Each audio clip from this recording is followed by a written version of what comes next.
Some families sell their inheritance, others sell their daughters. Sounds too cruel to be true, right? But what if I told you that this story, one that begins with a young woman being sold as a virgin to the most feared man in America, isn't about submission but about strength? That behind all the pain there's a love so intense it defies fate? This story will shake you. It'll make you angry, make your heart race, and maybe, just maybe, make you believe that even the coldest hearts can surrender when they meet the right person. If you have the courage to listen until the end, get ready, because what begins as revenge ends in redemption. Now drop a comment below and tell us where you're listening from. And if this already touched a part of your heart, don't forget to subscribe, turn on the notifications, and share it with someone special, because a love like this deserves to be remembered. The soft rain tapped against the roof of the Vance house as if the sky itself was mourning for her. Alara sat on the edge of her bed, fingers tightly intertwined in her lap. She was 25, and until that night, no one had ever touched her. She had never kissed out of desire, let alone loved. She had guarded her virginity like a quiet treasure, not out of innocence, but because of a promise she made to her late mother. A promise that was about to be broken without her consent, signed away on a piece of paper stained by greed. On the other side of the wall, her father, Marcus Vance, spoke in hushed tones with two men in suits. The muffled voices, though indistinct, carried the weight of a verdict. She didn't need to hear the details to understand she was being sold, as if she were some luxury item, a prize, an offering to seal a deal she never agreed to be part of, to Damian Blackwood. His name echoed through news reports, corporate boardrooms, and fearful whispers from anyone brave enough to mention his empire, the most feared tycoon in the United States. A man whose fortune was rivaled only by his cutting silence and the chilling rumors that his enemies simply disappeared. And now he would be her husband. When the door opened and her father called for her, Alara felt a chill run down her spine. She walked down the hallway with the sinking feeling she was crossing a line between the world she knew and one she couldn't return from. Her light blue dress, plain and modest, seemed to mock the grim formality of the transaction taking place. Damian Blackwood was waiting, tall, imposing, wearing a black suit that looked tailored to intimidate. His eyes didn't scan her with desire or even admiration. They were cold, calculating, like a collector examining a rare piece. Yet behind that glacial stare, there was something held back. A weight, maybe even an old pain. "Miss Vance," he said flatly, "the contract is ready." She didn't answer. She just stared at the paper on the table. That was where her freedom ended. Her father, nervous, cleared his throat. "Just sign it, Alara. After this, everything will be different." Different, she thought. What kind of father gives his daughter away in exchange for different? Her voice came out low, but steady. "This isn't a marriage contract. It's a bill of sale." Damian raised an eyebrow. For the first time, something flickered across his face. Maybe surprise. "You still have a choice, Miss Vance. Sign willingly, or watch your father drown in a $10 million debt he can't pay, and watch him crumble." The blood drained from her face. Her eyes darted to her father, who lowered his head in shame. It was done. She had no choice. With a trembling hand, Alara picked up the pen. The sound of the tip gliding across the paper felt like the closing of one life and the beginning of another. One where "I do" wasn't about love, but survival. The ride to the Blackwood estate was silent. Damian said nothing. Neither did Alara. But even in silence, everything inside her screamed. When they arrived, she was greeted by iron gates, colorless hallways, and a staff that looked at her with the same reverence people give to an expensive vase. The room assigned to her was luxurious and spacious, with heavy curtains, a bed that resembled a throne, and a window overlooking a garden that, oddly enough, was walled on all sides. A gilded cage. Left alone, Alara walked up to the mirror and stared at herself for a long time. The Vance daughter was gone. Now there stood Mrs. Blackwood, but every part of her rejected that title. She wasn't property, she wasn't currency, she wasn't a prisoner. Later that night, when she heard Damian's footsteps echoing down the hallway, Alara backed into the corner of her room. her heart pounding like it wanted to escape through her throat. He didn't enter. He just walked past. But the sound of his presence was imprinted in her mind, and along with it, a silent vow. She would not surrender. Not completely. Not without a fight. And that was how it began. A marriage forged, not out of love, but out of vengeance. And still on that very first night, as the wind lashed against the windows of the Blackwood estate, Alara did something unexpected. She walked to the door, placed her hand against the cold wood, and whispered, "Let the battles come, I won't bow." The black car passed through the iron gates of the Blackwood estate, like it was crossing into another world. The grandeur of the place was undeniable.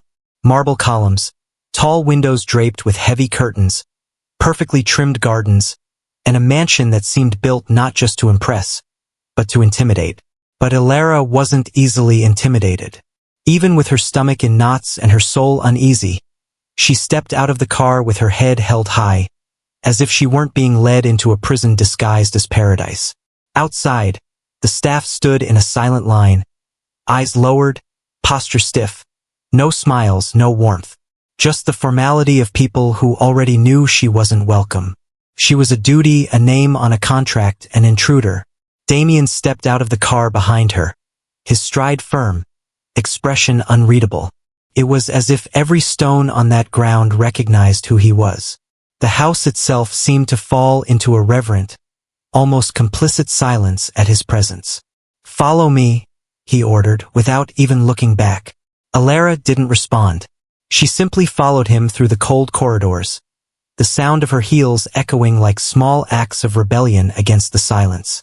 The air smelled of aged wood and an overpowering woody cologne. An oppressive combination, like time itself didn't pass there, it only repeated. "This will be your room." Damien's voice cut through the air as they stopped in front of double doors. "You have everything you need and nothing more." He opened the door and Alara stepped inside. The room was immaculate, beige wallpaper with golden details, a canopy bed, an unlit fireplace, armchairs far too expensive to be comfortable. But something was missing. Life. No photographs, no personal touches. It was beautiful but lifeless. "Thank you," she said, laced with sarcasm, meeting his eyes for the first time since signing the contract. Damien didn't react. He simply turned and closed the door behind him with measured calm. This house wasn't just a prison. It was a battlefield. Left alone, Alara walked to the window. The garden below looked like a maze of perfectly shaped hedges. Everything screamed control, power, image, and she hated it. She hated the forced perfection, the silence that roared louder than any words. She hated him. That night at dinner, the table was large enough for 20. But only 2 places were set, one for her, one for Damien, all the way at the opposite end. The distance between them was symbolic. He didn't speak. He just cut his meat with precision and ate as if she didn't exist. Alara, for her part, kept her gaze steady and didn't touch her fork. "Are you afraid of me?" he asked without looking up. She didn't hesitate. "I'm disgusted by all of this." "The fear comes later." A muscle in his jaw twitched and then a faint smile appeared, not of amusement but of challenge, as if he had found a spark where he expected submission. In the days that followed, the routine was strict.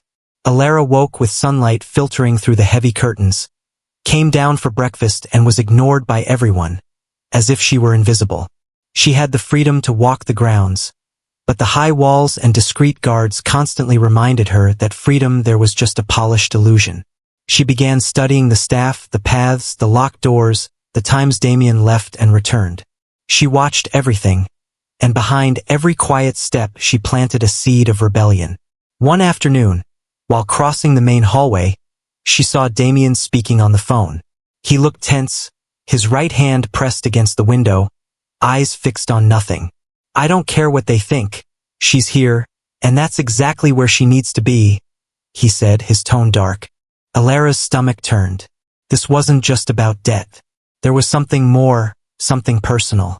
That night she chose to dine in a simple white dress, hair down, lips red, not to please him but to provoke him. She sat at the table, and when he arrived she didn't look away. Trying to get a reaction out of me? He asked, pouring himself a glass of wine. No, I'm just reminding myself of who I am, since everything else around here seems designed to erase me. Damien held his glass in the air as if to toast something, but there was no celebration in his eyes, only tension, a growing unease. She was getting to him. They didn't scream, they didn't argue, but the war between them was obvious. In every calculated word, every quiet stare, every silence stretched too long. And the more Damien tried to stay in control, the more Alara showed she wouldn't be tamed. Then one morning, as golden light streamed through the stained glass windows of the hall, and Alara walked alone toward the library, she heard his footsteps behind her, slow, heavy. She didn't turn. Starting to understand how things work around here? His voice came low, almost a whisper. Alara stopped, took a deep breath and answered without turning. I'm not here to understand. I'm here to endure. But don't be mistaken, I didn't come here to lose. He said nothing, just stood there watching her in silence, as if seeing something that was starting to slip from his grasp. But it was only the beginning. Days at the Blackwood estate didn't pass. They dragged on like silent, heavy ghosts. But not for Alara. To her, every morning was a new chance to prove that, while they had taken her freedom, they would never take her dignity. And most of all, that Damien Blackwood had bought a name, not a soul. The mansion, vast and suffocating, had become the stage for a cold war. With every movement, every word exchanged, they fought invisible battles no one dared to mention. The staff pretended not to notice, but they could feel the tension hanging in the air like a storm about to break. On the third morning after her arrival, Alara chose to have breakfast in the sunroom, even though she knew he was expecting her in the main dining hall, where their routine had been carefully set. She sat under the morning sun, surrounded by jasmine and hydrangeas, as if deliberately creating her own sanctuary. The silence was broken only by the sound of firm footsteps approaching. I thought you understood the rules, Damien said, his voice low but sharp. Alara smiled faintly without even turning to look at him. I heard them. Doesn't mean I accepted them. He stepped closer, stopping behind her chair. The tension between them was thick, almost tangible, like static in the air before lightning strikes. This isn't a game, Alara. She turned slowly, her eyes meeting his with a calm defiance that caught him off guard. It's not, she replied. Because if it were, you'd already be losing. Damien took a step back. For the first time, his expression faltered. He was used to immediate obedience, to fear disguised as respect. But Alara didn't play by those rules. She created her own, where resistance was her greatest weapon. That evening, another confrontation. Alara had asked for grilled fish but was served red meat, what he had ordered for her.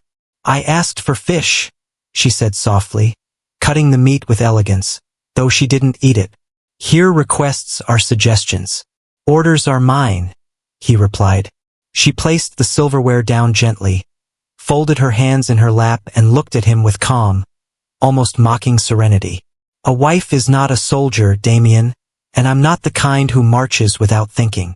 He stood slowly, as if controlling every muscle in his body to keep from exploding. His eyes were shouting for the first time. You're playing with fire, Alara. I'd rather burn than live frozen, she whispered, not breaking eye contact. That night he had the west wing doors locked, the part of the house where Alara had discovered a music studio and spent hours the day before. Petty move, an attempt at control. But she wasn't fazed. Instead, she began wandering barefoot through the marble halls at night, like a rebellious ghost that refused to be exorcised. On one of those nights they met in the main hall. She was wearing a light nightgown, her hair down, her skin glowing under the moonlight pouring through the high windows. Damien, still in his suit, held a glass of whiskey. The look he gave her was a mix of irritation and fascination. Trying to provoke me? I'm trying to live. If that provokes you, maybe the problem lies elsewhere, she said calmly. He smiled for the first time in days. A small, cynical smile, dangerously captivated. You're different. Not at all what I expected. Alara took one step closer. Just one. But it was enough to shift the balance. For a few seconds, she was in control. Maybe that's why you hate me so much, she said. Because you can't control me. Because I'm not her. Damien's eyes darkened. And for a moment, just a moment, the ironclad control he always wore like armor seemed to crack. Had she gone too far? Or had she said exactly what needed to be said? Damien turned away without answering, shoulders stiff as steel. He walked to the fireplace, threw the rest of his whiskey into the flames and left without looking back. But Alara knew she had touched a wound. One she didn't understand yet. But that was about to reveal itself. And that night, lying in her cold, vast bed, her mind restless and her body still buzzing from every clash, Alara felt something unfamiliar. It wasn't fear or hatred. It was a question, whispering deep inside her chest. How far can a man go to hide a pain he doesn't know how to heal? Alara is showing incredible strength in an impossible situation. Isn't she? What do you think fuels her defiance? Pride, survival, or something deeper? Let us know your thoughts in the comments. And if you're captivated by Alara's fight and Damien's unraveling control, don't forget to give this video a thumbs up. It was a humid, stifling night, the kind that carries an invisible tension in the air. The silence at the Blackwood estate was deceiving. Everything seemed asleep except for Alara's heart, pounding like it knew that night could change everything. She had spent days observing, studying the guards' routines, memorizing patrol times, the darkest paths, the least watched hallways. The side gate that led to the woods behind the estate was her only shot. Wrapped in a thin black cloak, her hair tucked under the hood, Alara moved through the east wing corridor with feline grace. Her hands were sweaty, but her mind was steady. Making it this far was already an act of bravery in itself. She wasn't running away out of fear. She was trying to prove to herself that she still had some control over her own life. And if the outside world swallowed her whole, at least she would have tried to breathe. She slipped through the service passage into the outer laundry area, then crept through the shadows of the walled garden. The early morning breeze scratched at her skin and the damp ground soaked her feet. But she didn't stop. Each step was a silent scream. I am free. I am free. I am free. Until less than 10 meters from the gate, a voice sliced through the night, low, steady, and cold as steel. Disappointing. Alara froze. Her heart slammed against her ribs, desperate to escape. She turned slowly, and there he was, Damien, standing beneath the pale moonlight, his jacket unbuttoned, his gaze darker than ever. But it wasn't ordinary anger she saw. It was something thicker, a restrained hatred burning in silence. Going to kill me now? She challenged, her voice trembling but proud. He didn't answer right away. He walked toward her slow, calculated steps. When he stopped just inches away, Alara caught the scent of the night on him. Sandalwood, bitterness, and something darker. Did you really think you could leave without consequences? I tried, and I'd do it again. Because you have no right to keep me locked away, she said, spitting the words like blades. Damien let out a dry laugh, completely devoid of humor, then stepped closer, so close their faces nearly touched. You still don't get it, Alara. This was never about you. It was never about wanting you. His voice came through gritted teeth, like he was holding back something ready to explode. This is about them. About everything your family took from me. Her brow furrowed, confused. But before she could ask, he went on, voice even darker. I didn't marry you out of desire or convenience. I did it for revenge. The words hit her like a slap in the dark. For a moment there was no reaction, just the rustling leaves and the sound of the world standing still. What? She whispered, her voice cracking. Damien took a step to the side and pointed toward the high stone wall.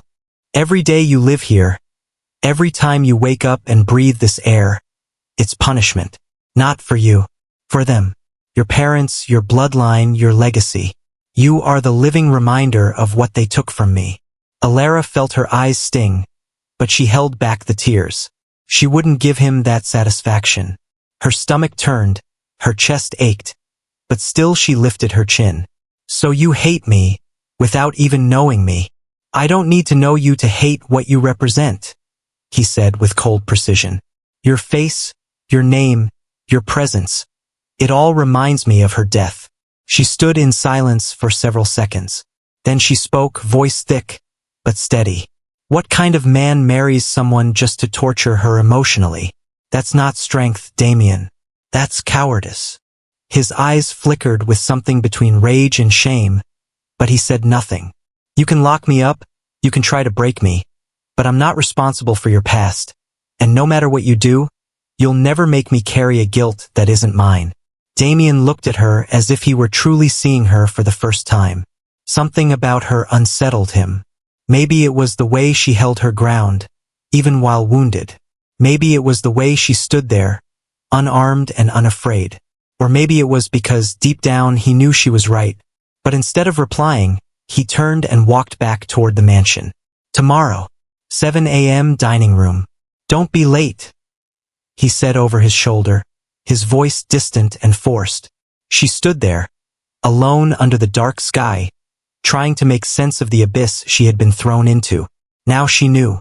This marriage was a lie, built on something far deeper. But more than that, now she had a real reason to fight, not just for herself, but to unearth the truth he was so desperately trying to keep buried. The hours following that early morning felt like a blur. Alara tried to sleep, but Damien's words echoed in her mind like thunder. I did it for revenge. The truth had surfaced like an open wound, but something about it still felt incomplete, as if crucial pieces of this cruel puzzle were still missing. The next morning, she wandered the mansion in search of answers. She walked down endless corridors, breathing in the scent of polished wood, feeling the quiet stares of the staff, not out of pity nor respect, just silence. A silence that said, they all know more than I do. It was in the library that everything began to shift.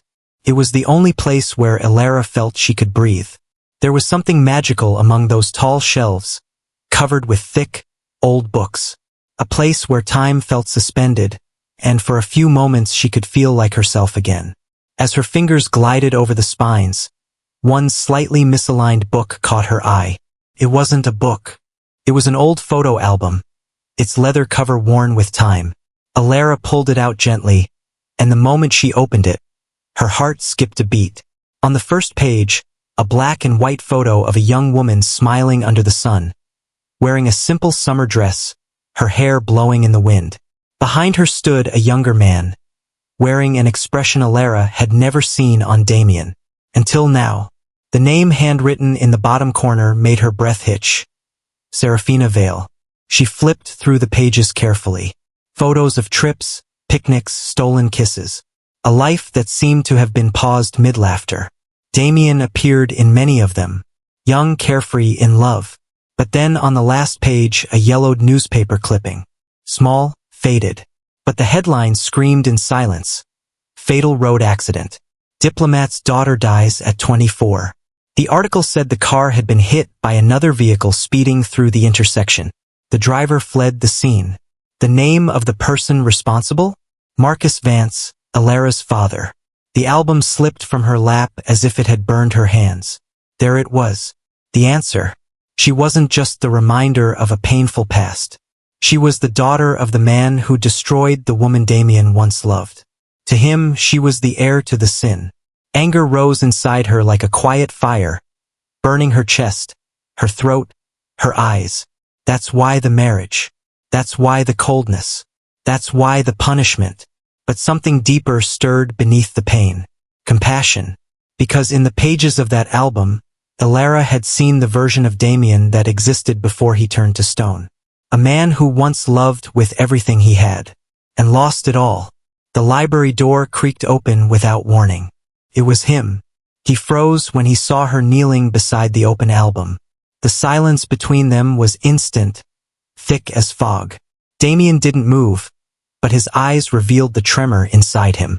Alara rose slowly, clutching the album to her chest. She was your world, wasn't she? Her voice was soft. No irony, no bitterness. Damien closed his eyes for a moment. When he spoke, his voice was barely a whisper. She was the only good part of my life. Alara stepped closer. The album trembled in her hands. And that's why you turned me into a punishment. Damien looked up. The arrogance was gone. What remained was something far more human. Exhaustion.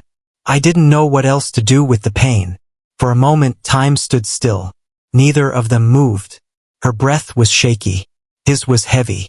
And buried deep in that silence, a question began to rise.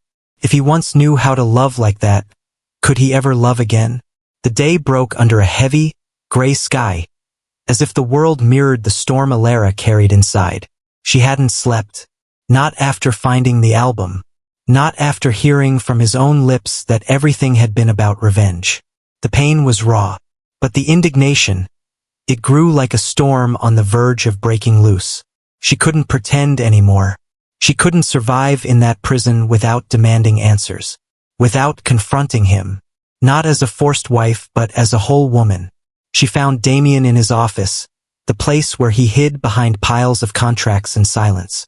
The filtered light through the windows cast soft shadows on his face, but it didn't soften the sharpness of his features. She entered without knocking. He didn't even turn.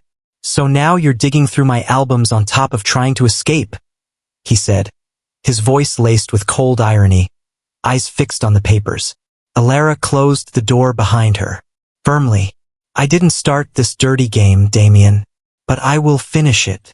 He finally looked up, and for the first time in a long while, there was something vulnerable in his eyes, as if he knew she was ready to break through every wall he had built. Serafina meant everything to you. I saw that, but I'm not her.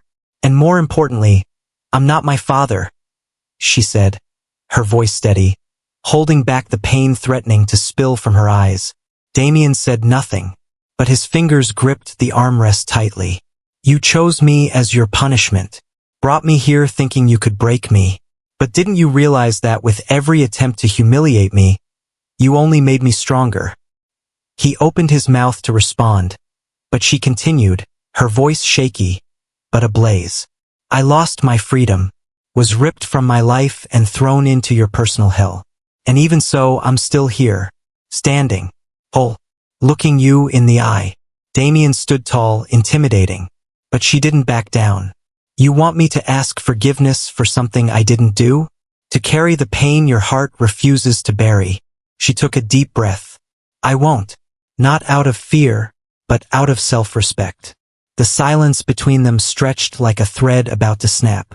Damien walked to the window. With his back to her, he spoke in a low, gravelly tone. I spent years hating every memory, every laugh that echoed in the dark. Serafina died because of a choice I didn't make. And the world moved on as if she never existed. Everyone did, except me. Alara stepped closer. Every footstep was a decision. And now are you going to keep punishing me for something even God wouldn't lay on my shoulders? He turned slowly. His eyes were red, but no tears fell. Just an old worn-out exhaustion. I don't even know what I'm doing anymore. Then stop right now. Her voice softened. Stop running from the pain, Damien. Because when you used me for revenge, you didn't just destroy a life. You destroyed the chance to build another.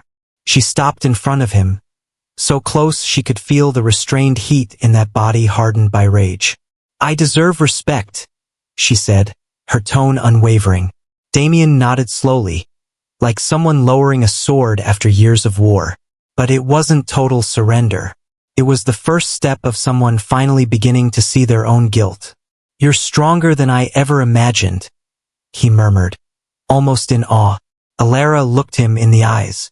And for the first time there, between the cracks and ruins, she saw the man. Not the tycoon, not the monster. The wounded man who just might, be ready to listen. But before anything else could seal that moment, she stepped back. From now on, Damien, you'll have to earn back every word, every gesture, every inch of me. I'm not fighting for freedom anymore. I'll fight for justice. And maybe for something I don't even have a name for yet. She turned to leave, leaving behind the weight of a promise. And as the door closed slowly behind her, he remained there, staring into the void, like a man who knew she had started to change everything. Even him. The news came in the form of a formal invitation, delivered on a silver tray. The annual Blackwood Foundation Ball. An opulent event, attended by the elite, and more importantly, watched closely by the press. Elara received the envelope over breakfast, placed beside a cup of tea she hadn't even asked for. As she read it, a spark of defiance lit up in her eyes. Damien, seated at the end of the table as usual, pretended not to notice. But she knew that invitation wasn't just a social formality. It was a test, a performance, a parade where she, the trophy wife, was expected to shine, by his standards. But she had other plans. That afternoon, she refused the dresses chosen by the housekeeper. Pale lace, neutral tones, modest skirts, all picked to preserve the image of the quiet, obedient woman Damien still tried to present to the world. Instead, she descended the mansion staircase in a scarlet dress, fitted, flowing, with a backless design that left little room for her to be ignored. The room fell into a sharp silence the moment she appeared. Damien, seeing her, stood slowly. For a moment his eyes betrayed surprise and desire. But soon after came the tension, the tight shoulders, the clenched jaw. That dress screamed what Elara hadn't yet said aloud. "You don't control me anymore." "That dress wasn't the one we agreed on," he said under his breath when he met her in the foyer. "Exactly why I chose it," she replied with a soft, merciless smile. They entered the car together, but the silence between them burned. The tension wasn't rooted in anger anymore. It was something else, heavier, more intimate. At the ball, the hall shimmered with gold, crystal, and hypocrisy. Fake smiles, hollow toasts, calculated glances. Elara walked among the guests like a fearless queen. She knew they were whispering. She knew her story was known by many, even if never spoken aloud. The bought wife, the virgin turned Blackwood, the tycoon's puppet. But there in front of everyone, she wasn't a puppet. She was the show. And Damien watched from a distance, a champagne glass in hand. His eyes locked on her. He couldn't look away. This woman was not the same one he had brought into the mansion weeks ago. Something inside her had awakened, and it challenged him, unsettled him, attracted him. During the waltz, he approached her. "Dance with me," he said, extending his hand. She hesitated for a moment, then accepted. Their hands met with a silent electricity. Their bodies drew closer, moving in slow, cautious harmony. "Are you enjoying teasing me?" he murmured near her ear. "I'm simply being myself." "Shame you're only now noticing," she replied without looking at him. His eyes wandered along the curve of her cheek, her delicate neck, her bare shoulders. There was desire, but there was more. Reluctant respect, unease, quiet surrender. During a turn, she stumbled slightly and his hand gripped her waist. Firm, careful. "You're playing with fire, Elara." She leaned in, her lips nearly brushing his. "Maybe fire burns less than the ice you carry inside." He didn't reply, but he didn't let go. The music ended and they remained still, 1 second longer than necessary, just looking at each other. The entire ballroom seemed to fade. There was only them. And in that held breath, just before something greater could ignite, she stepped away with grace, and without looking back, whispered over her shoulder, "Good night, Mr. Blackwood." Damien stood there, alone in the middle of the ballroom, hands empty and hot, for the first time in a long while, restless.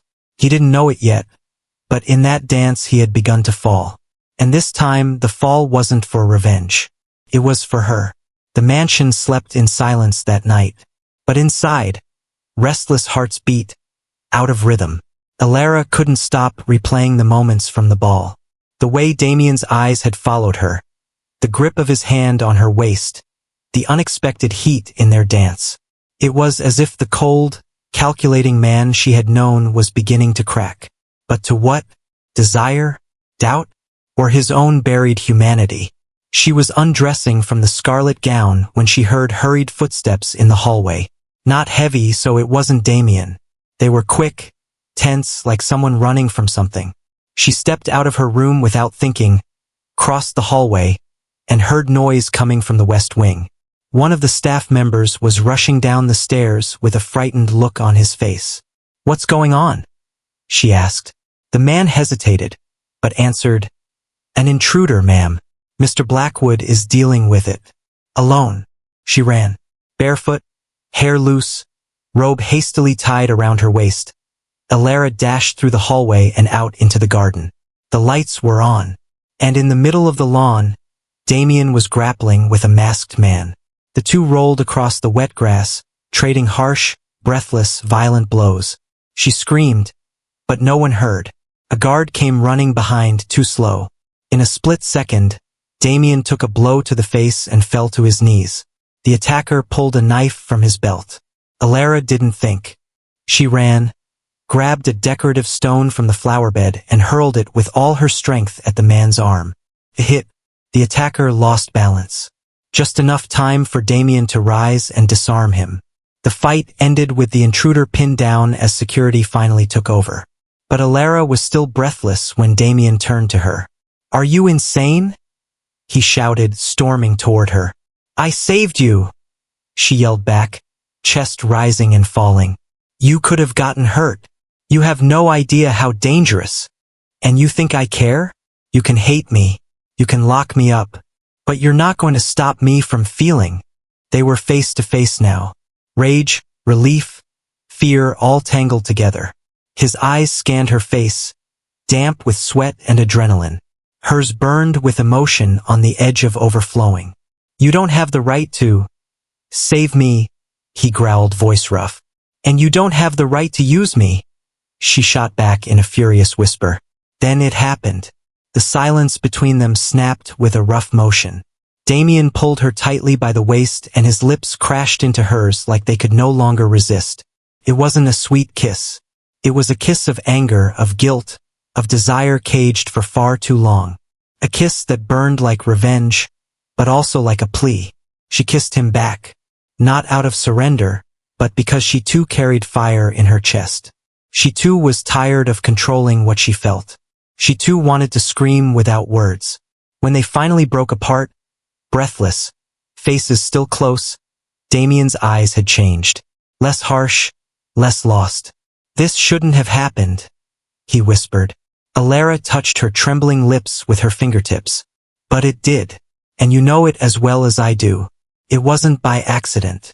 He stepped back, like a man needing to flee from what he couldn't handle. But his eyes stayed on her for just a second longer. Then, without another word, he turned and disappeared into the shadows of the hallway. But inside both of them, something had awakened. Something that could no longer be hidden. The days that followed were a blur of loaded silences, avoided glances and touches that almost happened, but pulled back at the last second. The kiss still lingered between them like an unspoken promise, or a threat of what could come next. Damien avoided crossing Alara's path. He buried himself in meetings, last-minute trips, made-up commitments. But his absence shouted louder than his presence. And she felt it. In her chest, in her skin, in her womb.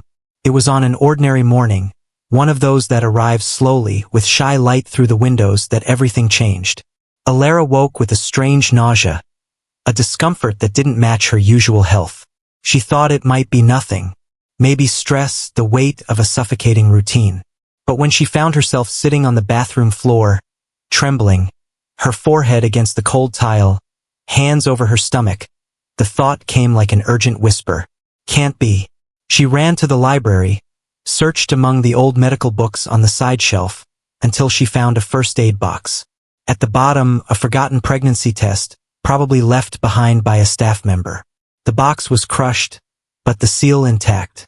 30 minutes later, Alara sat on the edge of the bed, staring at the little stick with wide eyes.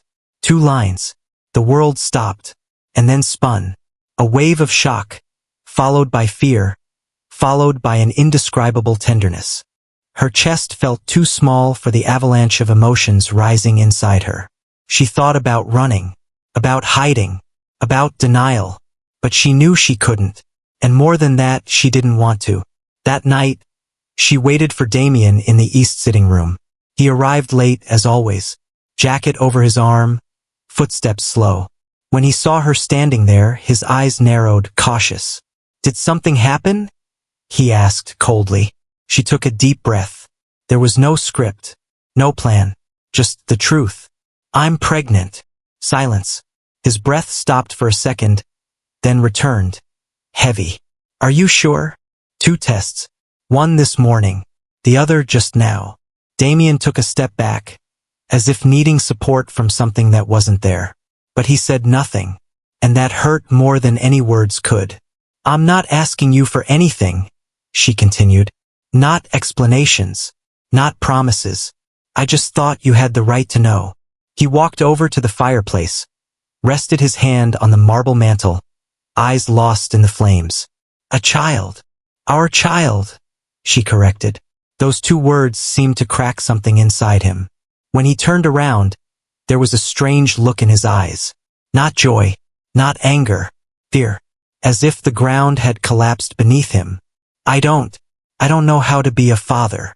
I don't know how to be a mother either," she said softly. "But I know how not to be, and that's already a start." Damien walked toward her, stopped just a few steps away, looked down at her stomach, as if he could already see something sacred there, then raised his eyes to hers. "I'm sorry," he whispered, "for everything I did to you." Alara felt the tears rise, not from weakness but from release. "Start by changing, not for me, for him, or her, for the life we brought into this world without meaning to. But that now is all that matters." Damien didn't say anything. He just pulled her into an embrace.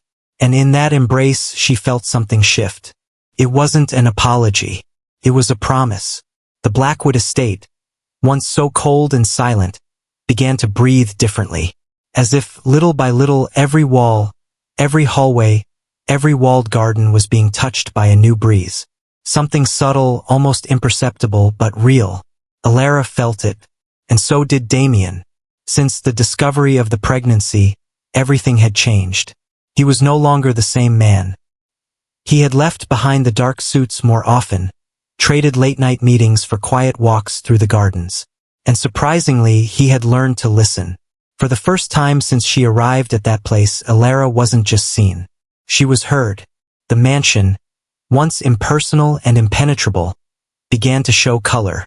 Lighter curtains, fresh flowers in the foyer, the occasional laughter in the kitchen. Even the staff, once so restrained, began to show warmth, as if the baby growing inside her had the power to heal not just inner wounds, but invisible scars in everyone around them. And Damien changed with every gesture. He attended the doctor's appointments, held Alara's hand with a gentle firmness, as if to say, "I'm staying now." He painted the nursery himself, clumsily with spilled paint and crooked lines, but smiling in a way she had never seen before, a smile of someone starting over. The name came on a rainy afternoon, as they lay side by side in silence. "What if it's a boy?" she asked, eyes on the ceiling. "Leo," he said without hesitation. Alara turned her face to him, surprised. "Why?" "Because it means lion. Strength. Courage," he smiled. "And I never knew what that truly was until now." She didn't answer. She simply placed her hand over her belly, feeling the life inside her move. And when Leo finally arrived on a clear-skied morning, everything they had lived through suddenly made sense. The baby's cry filled the mansion like a hymn. Damien's eyes welled with tears as he held his son for the first time. The hands that had once hurt now trembled with tenderness. He looked at Alara with raw, unfiltered emotion. "I never imagined," he whispered, voice breaking. She smiled, exhausted, but complete. "I know." In the weeks that followed, life slowly reshaped itself around the new heart of the home. Leo. He was small but powerful. He had the gift of bringing people together with a glance, silencing tension with a sigh, turning the hardest of men into a father who kissed his son's feet like they were sacred. Alara watched it all with tearful eyes, and though there were still painful memories, something greater now stood in their place. Love. Love that was built, not forced. Love born from chaos, yet rooted deeply. Damien treated her with care, respect, and tenderness. And little by little, what began as a prison became a home. What began as punishment turned into redemption. What seemed like the end was only the beginning. One clear morning, as they walked through the garden, she pushing Leo's stroller, he holding her hand with ease, Damien paused in front of the old stone fountain and said, "You know, I thought I'd never be capable of feeling this, but now I understand. You weren't a punishment. You were my second chance." Alara turned to him, eyes glassy. "And you were my transformation." They kissed, not as escape, not as a burst of emotion, but as two survivors who had chosen to love in spite of everything. And behind them, the soft sound of Leo sleeping in the breeze seemed to seal that quiet promise that the past wouldn't win. Not this time. Months had passed since Leo's birth, and the Blackwood estate was no longer the same. What was once a monument to silence, pain, and control now pulsed with life.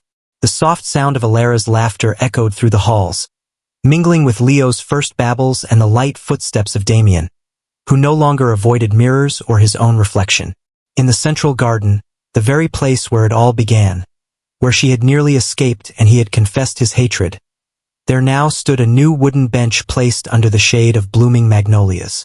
There, in that quiet corner, Alara liked to sit in the late afternoon.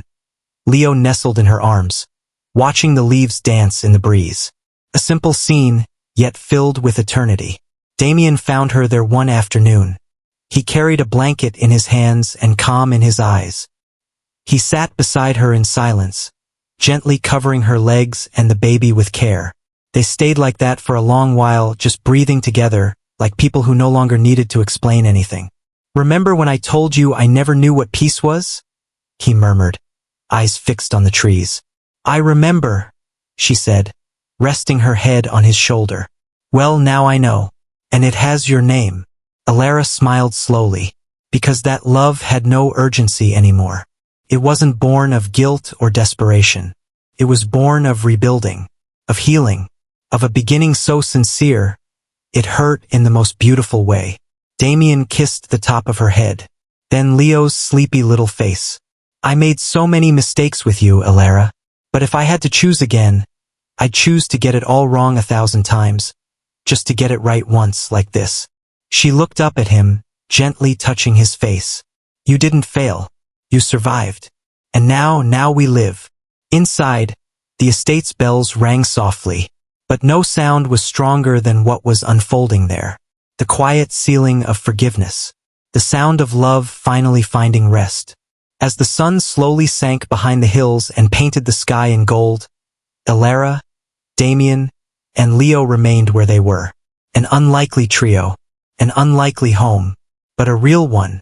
And when Damien laced his fingers through hers and whispered, voice low and steady, "You are my home," she smiled, eyes shining with tears.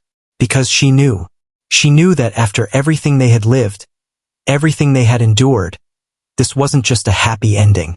It was the kind of love even time wouldn't dare to erase. Not all love begins with flowers. Sometimes it's born from thorns, from pain, from loss, from injustice. But when two souls are destined to meet, not even anger, the past or pride can stop them from finding each other. The story of Alara and Damien shows us that true love isn't built only on sweet promises, but on hard choices, deep reconciliation, and the courage to begin again. And you? Have you ever felt something like that? Have you ever felt loved even after someone saw your darkest sides? Have you ever loved someone who hurt you first? Drop a comment below. I read everything. Tell me where you're listening from. And if you've ever lived through something that felt impossible, but turned into love. And of course, if this story touched your heart in any way, subscribe to the channel, turn on notifications, and share it with someone who deserves to feel this too. Because stories like this heal, inspire, and transform.